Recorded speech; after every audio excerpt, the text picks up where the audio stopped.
Welcome to the Christian Life Coach Collective. I am your host, Laura Malone, and we're here to talk about life coaching, entrepreneurship, leading yourself well, and lots of spirit-led life and business strategies. So thanks for joining me on this journey, and let's jump into today's episode. I want to share with you what is shifting for me in Sterling and Stone mentoring as well as this podcast. But alongside of that, I want to help you understand more about how pivoting occurs in your life and how it can actually be a benefit to your coaching, to your business ownership, and so much more. So let's start with a little timeline of my own journey, my storyline, so you have a reference point for what we're going to talk about afterwards. I've laid it out in what I would call pivot 1 through 10.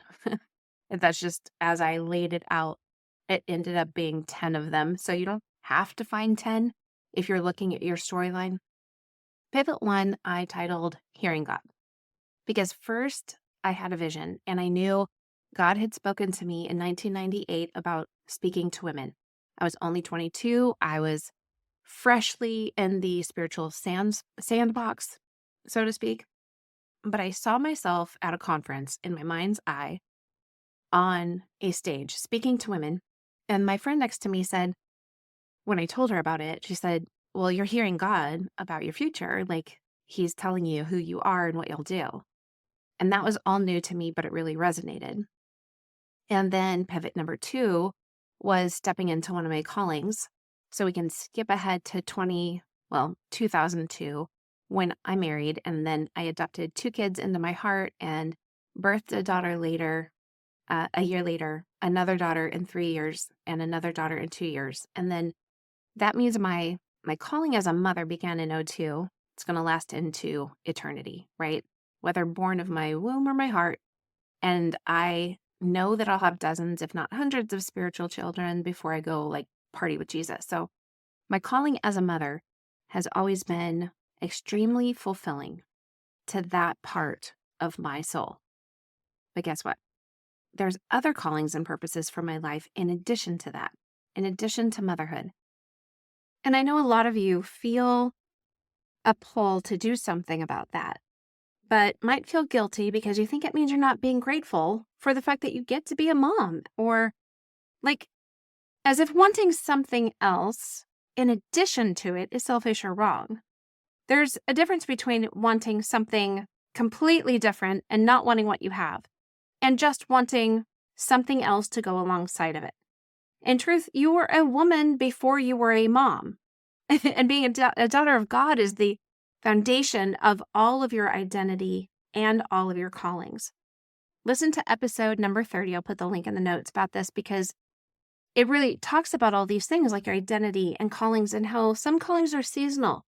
And if you're a mom, you need to believe that it's okay if you want to make money.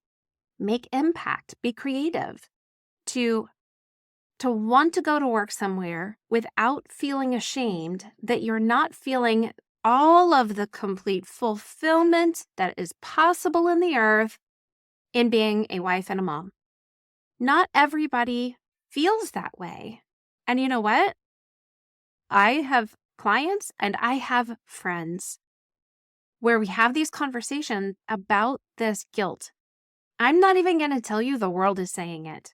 I think we say it. I think it comes from inside of us. And it can start working against us, and we can start believing that it's put on us. But we really just need to take responsibility for ourselves and resist believing that we should be feeling ashamed or guilty, that we want to do things at the same time that we're a mom. And I think it's okay, and it's about time. Only Jesus can be our all in all and give us our true identity. And so all of our roles on earth can't do that. They can bring some fulfillment, even in motherhood. And when one role becomes our identity and our fullness of life, it's actually in danger of becoming an idol. And I think it's easy to make motherhood and marriage and many other things exactly that. But if you never step out and do the other things that you are also called to, step into the other roles you're longing to walk out and you'll never teach your children about finding balance and pursuing dreams and being free in your soul and being all that you are made to be. And do you really want them to grow up believing that when they get older, they or their wives are required to find motherhood as the only one true fulfilling thing in their world? I don't think that you want that, but you might be stuck in it for yourself. And it doesn't mean you need to overcorrect and completely leave your home and your children to go travel the world because that's more fulfilling and do that instead. I'm not saying to do that. I'm saying if you bore children, you made choices to get yourself there. So now you have a calling and a responsibility, and you have the honor of raising them, and you can do it alongside of their Heavenly Father. We raise them for Him and ultimately walk all of that out by giving up our right to control their lives by handing them back to God, their Creator. Now, pivot number 3, stepping into one of my callings. Let's fast forward to 2007. My husband and I started a nonprofit ministry called Crisis Response International, or as we lovingly call it, CRY. And while this calling never really correlated directly to the vision God gave me in 1998, I knew it was in my heart to do. I knew God was calling us to it. And I knew He was giving us the blueprint and that signs and wonders were following our faith and our obedience. And I walked this out for a very long time because here's the deal. It was my husband's calling. It was all very hard at times because after all, we're talking about crisis. It was not a vacation. My husband and I have both dealt with PTSD and seen many types of trauma and experienced health issues because of running into the crisis to help people, and basically gave up the idea of what people would call a normal life because we basically drug our children around the country, moving and deploying and never having a root system or support system because we were missionaries. And we were also the founders and leaders of the said missionary missions organization that pulled us everywhere around the world. Actually, 6 years after CRY started, like after we began it, my dad asked me if, quote, those people paid us enough to move around so much and be so unstable, end quote. And I said, no, Dad, they don't. He literally had no idea, never asked. He had no idea. I was the people he was asking about. And he had no idea that when you run a nonprofit, you sometimes get good at not profiting. And that is the life and calling we chose to follow God into. Now, did it help me when it comes to the first vision I had of speaking to and leading women? Absolutely. It wasn't what I would have chosen to make that happen, but it cultivated compassion and taught me conflict resolution skills and understanding of the human element and hope in the midst of deep darkness and what's really possible for somebody and so much more. And I ministered to a lot of women in crisis, not just in the current disaster that we were going to, but my responders and my staff who came to minister to others that also needed care for themselves. So I've been unofficially coaching, I would say, since we started that back in 2007. We could back up that to 2002 when we started a house church, or we can back up to when I was 13 in 7th grade and all my friends came to me for help and solution and counsel. But that seasonal calling on my life in CRY, it's been foundational to the work I do now and helped me more, to know more about my walk, about my work, about my future, trials and all. So let's go back to pivoting. The pivot number 4 was hearing God again.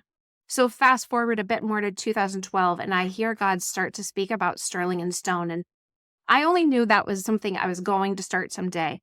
I would build out my Sterling and Stone roundtable conferences based on all my experience of teaching and leading and putting together trainings and conferences and trips inside of CRY. I would do it in spiral notebooks, and I would just literally the first plan for a Sterling and Stone roundtable conference, that exact schedule is still stands as exactly what I will do when I do one. That is still the schedule. It's perfect. I knew it then. I know it now. And we lived in Hawaii at the time. We had no support system and not much money. And I was always at home, either working with my husband if he wasn't on deployment to crisis somewhere around the world, or I was with my 3 girls homeschooling, but I would sneak in these moments to be with my dream and the vision that God had put in my heart. I had to be intentional about that. And sometimes it was just a moment. It was never a full day. Not in that season. And it was a long season. Pivot number 5, I would call cultivating entrepreneurship, because we went from Hawaii to Nashville, which is one of my favorite cities in the United States for sure. And our son actually moved there with us and stayed there to call it home. He's still there after 10 years. And there's just such an incredible creative and entrepreneurial spirit there. I would have loved to be a coach there. But I had so many ideas in this space, in this atmosphere of Nashville, of all these businesses I could start. And it really stirred up in me what could be, what the possibility of starting my own business could be. And because my restaurant experience in my earlier days, I really thought I would love to start a restaurant consulting biz that would help restaurateurs discover and solve for any challenges or hindrances to excellence in their front of house experience, because that's what I knew is my favorite place to be. And I totally sat in restaurants around Nashville and coffee shops, and I built this business out. And I was trying to figure out if it was what God would be with me in, if anybody else would be with me in it. And then God showed us it was time to leave again, and we packed up and moved. And literally, I would still do this job if I had the time and energy to add it to everything else, because I love, love, love the concept in helping businesses that serve others to succeed, to do it well. So pivot number 6, getting started with imperfect action. So next we landed in Wilmington, North Carolina in 2015, where I started my business, and I knew it was supposed to be called Sterling and Stone. What I didn't know was that it would eventually become a coaching business. And I knew I wanted to make an impact on people's lives. I wanted to teach, encourage, lead, share. I just slowly but surely stepped into teaching things that had basically no crisis response topics involved. And then pulling on my years of mentoring, consulting, and leading, I finally decided to go after life coaching and make that the container for everything I wanted to pour out in business. Pivot number 7, I call a little bit of drama. So we moved to the Queen City in July 2020. I think I've said this before on an episode or 5, but this became our 19th address in just 20 years of marriage at the time of moving. I had planned my first live workshop to be held in May 2020, which obviously didn't happen. Because isn't it funny how now we can say 2020 and it has a complete meaning, all on its own. And it used to stand for vision, and now it stands for more trauma. I had clients before I moved and after I moved, who I thought these people would make great coaches. But everybody was in the same boat as me.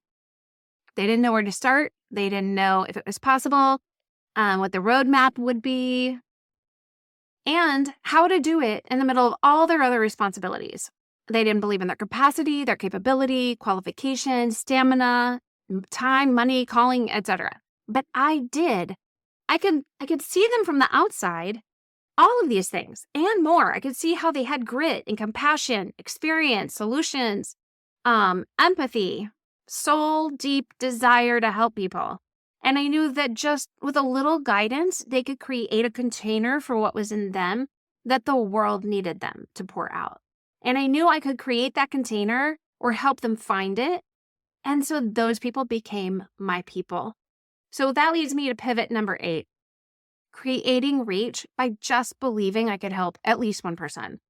Because in moving to a city where I knew nobody, I realized I needed to start building an online audience to get online clients more than face-to-face clients, because now I live someplace where I don't know anybody, and for a couple of years where you couldn't meet anybody.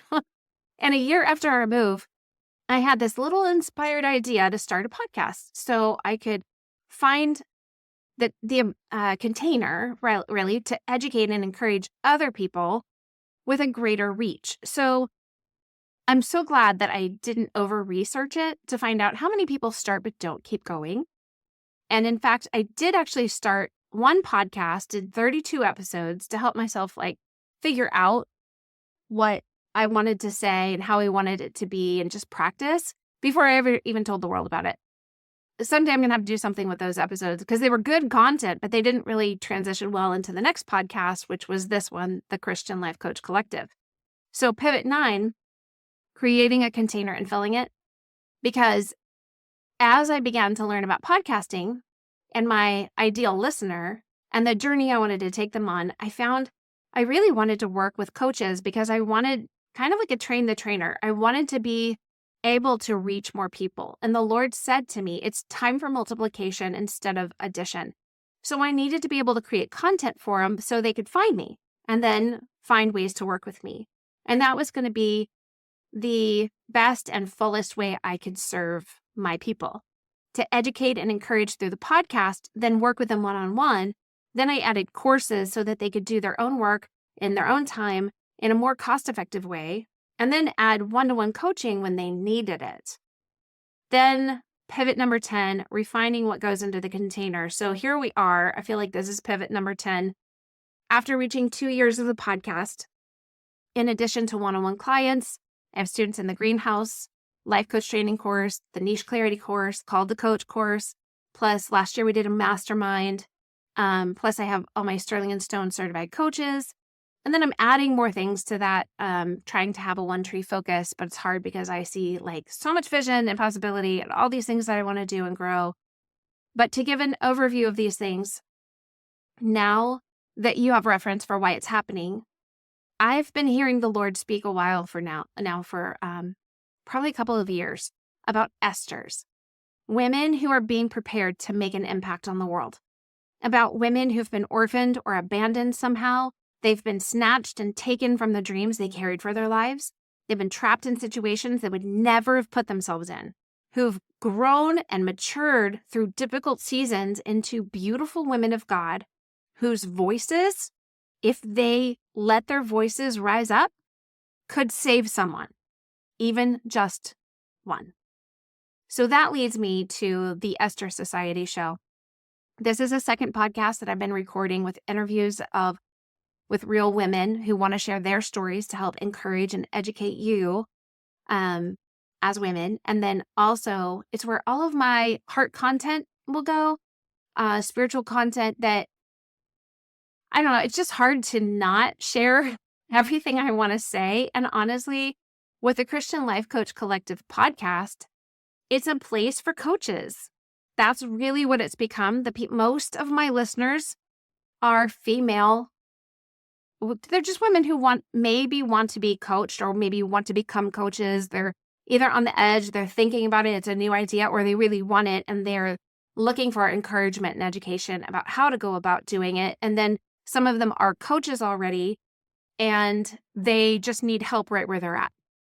But I have all of this other, everything God's speaking to me and everything I want to pour out that doesn't fit into the container of the Christian Life Coach Collective, but it does fit into the container of the Esther Society show. And the Esther Society show, or I call it TESS for short, that will be published soon, so keep your eyes and ears open for it. But I believe that even though I've been mixing spiritual and life coach content in with coaching and business content, it's not inherently a bad thing, but I just believe both would be better served by having two separate podcasts that are more specific as a blessing to the right listener. So you can listen to both of them if you're a woman who wants to hear that over there and it's not about coaching and business, but stay here for coaching and business. And then I'll be able to cultivate the Christian Life Coach Collective content now more for the coach and the entrepreneur. And here's the main pivot in that. I'm going to be speaking directly to women on this podcast from here on out. I have held back in doing that and held back in getting really specific about the types of solutions and the help and the problems and the challenges and all the things that I tackle because I work with men and I have male coaches and I have male students and clients. But I feel like the Lord is showing me all of these women who a lot of them are becoming the moneymaker at home. Their husbands have left, or they had to leave, or there's been some life change where the way they thought life was going to go didn't go that way. And now suddenly, after years or decades, they find themselves needing to make money to take care of their family and be just in a different situation. Or they've had a transition of a life stage where maybe they got retired from what they were doing, but they still want to make money and they want to make an impact. They want purpose. They want to work with people. Some of them still have jobs, but they don't want to stay in those jobs forever. So they want to start a life coaching business. And as I teach and coach on ideal client awareness, this has just been an area for me that's been hard to narrow my niche down into. And I'm not even necessarily narrowing my niche. I'm just getting more specific on the theme of my content because I have a heart to help men become coaches too. So I'm not locking you out of the courses or the coaching. If you're a male coach listening in, you're just going to hear some more of the content become more female-oriented in the specific struggles, desires, and journey. Because the point A and point B problems that women have as they step into coaching and entrepreneurship are very specific. And I want to dedicate energy to creating solutions, education, and encouragement around that. So you're welcome here, men. You can simply contextualize the content to your own life because a lot of women will do that. They'll listen to one and see like, well, this isn't exactly me in this way, but I can still contextualize it. And you can also skip over any episodes. I might title something like How to Keep Working When Mr. Perry M. in a Pause Won't Stop Knocking on the Door. You don't have to listen to that one. But maybe actually it'll give you some help for other women in your life. Maybe you'll learn something. So the courses and coaching will still be for everybody, but the content will have an underlying women's theme overall. And I feel like it's heavily driven by God's word back in 1998 to me. And I want to be faithful to step in the direction the Lord's pointing to. So between the Esther Society show, which will fall under the Called to Rise women's division of Sterling & Stone, and this podcast, courses, and the coaching that will fall under the Called to Coach division, I'm pretty busy.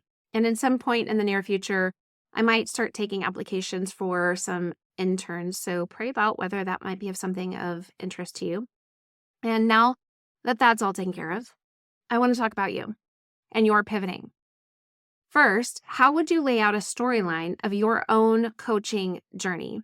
If you were to start with the root pivot, which for me was choosing to follow Jesus, I didn't know Jesus, and now I know Jesus, and then hearing God speak about my identity and calling, and then follow that thread through to where you are now.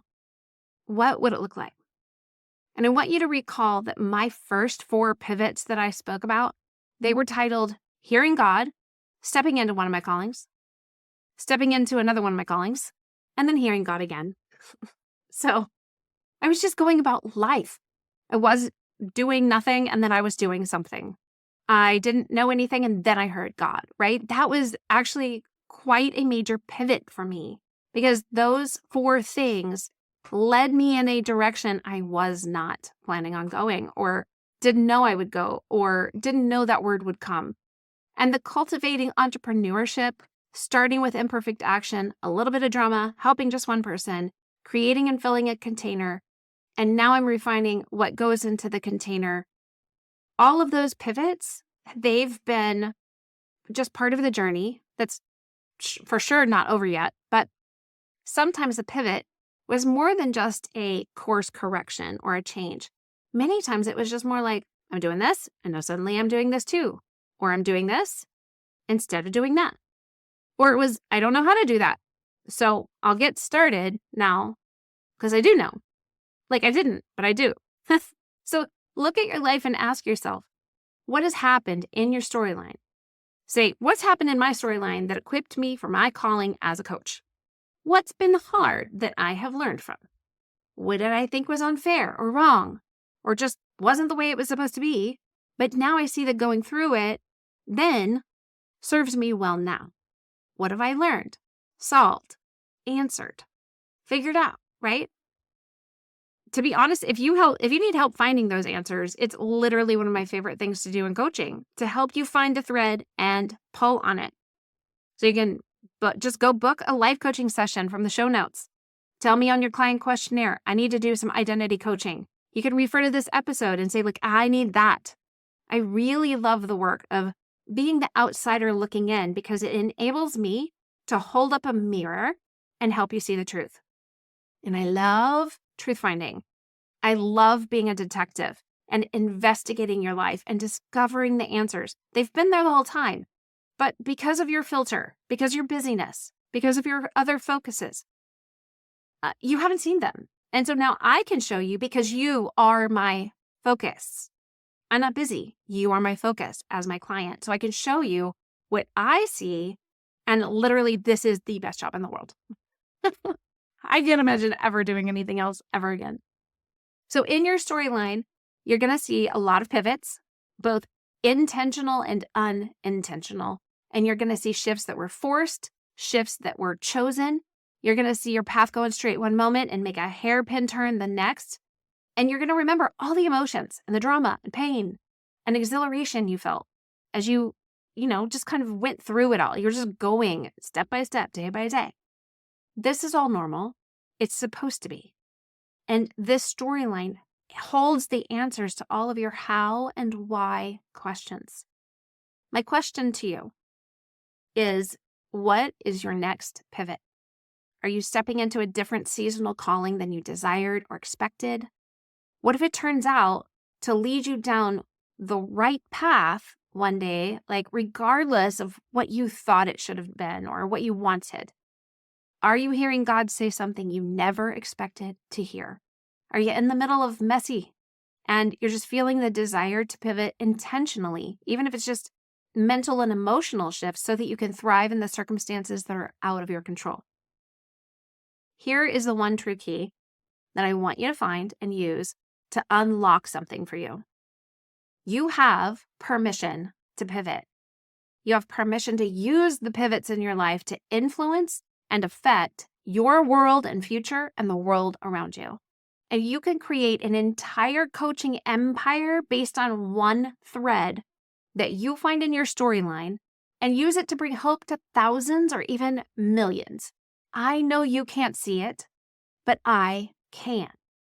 And I'm telling you right now where you sit, if you've gotten this far, almost 30 minutes in, I can see it in you, even if you can't. My new mission in my business is to bring hope and transformation to 1 million lives around the world. And I completely believe it's doable, but not by myself. I need you because I am a collaborator. I am really not good at living alone or being on an island. I have a lot of weaknesses and challenges, so I need other people to go on the journey with me. If you think one of your pivots now or in the future is to get trained as a Sterling and Stone coach so you can make an impact and create an income doing so, get on the wait list for the Greenhouse in the show notes. From the get-go, I'm going to teach you a coaching tool that you can use to immediately help anyone.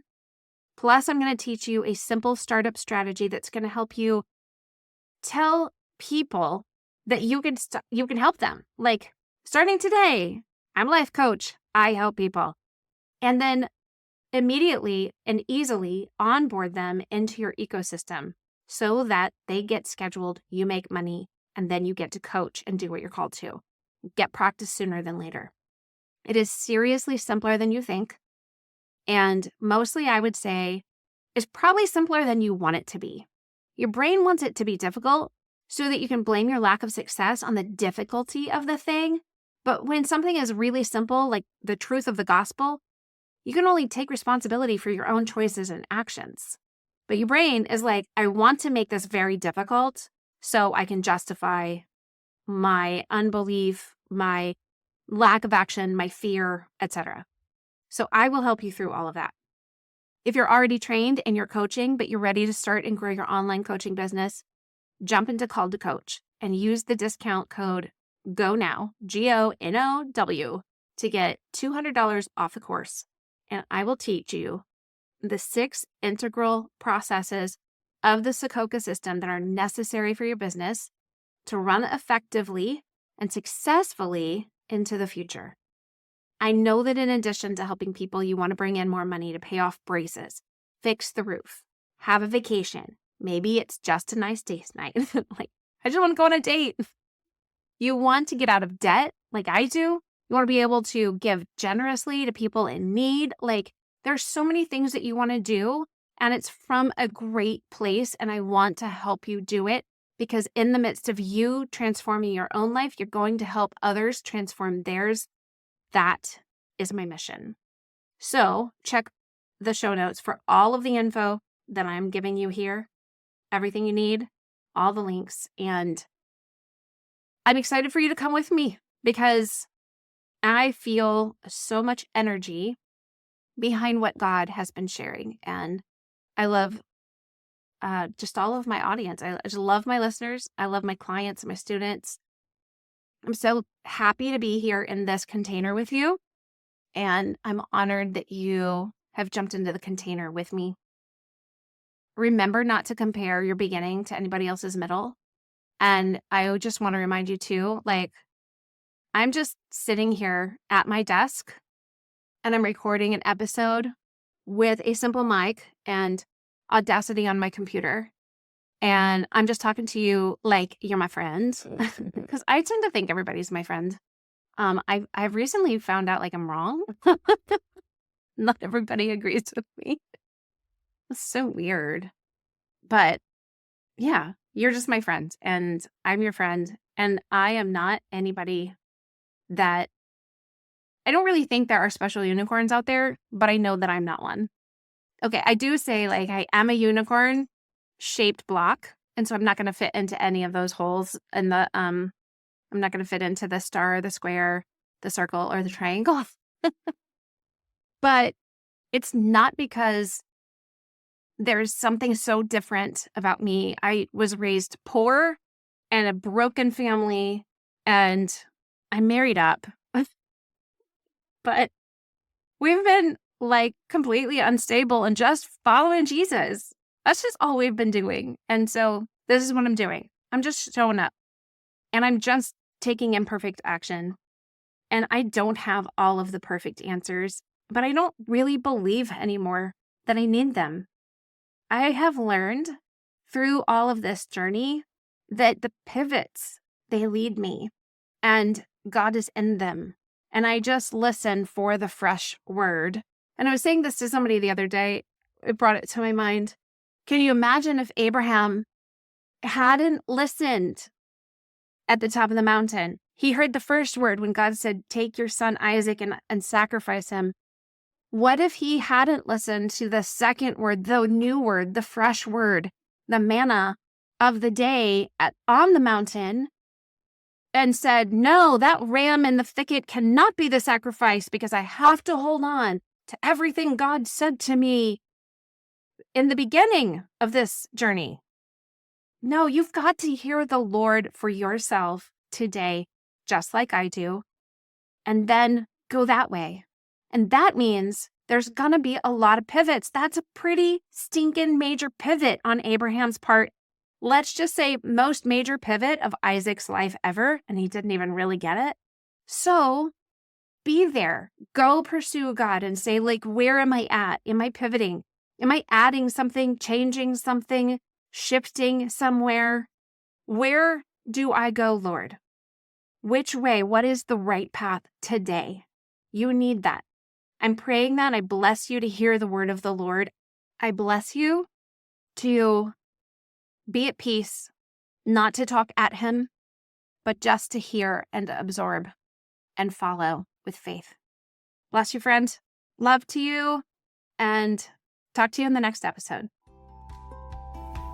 Hey friends, don't forget to jump into the Christian Life Coach Collective Facebook group if you haven't already, so you can connect with like-directed people and get free resources and ask for feedback, all the things that are going to help support you on your calling as a coach. I hope to see you in there, and don't forget to subscribe to the show.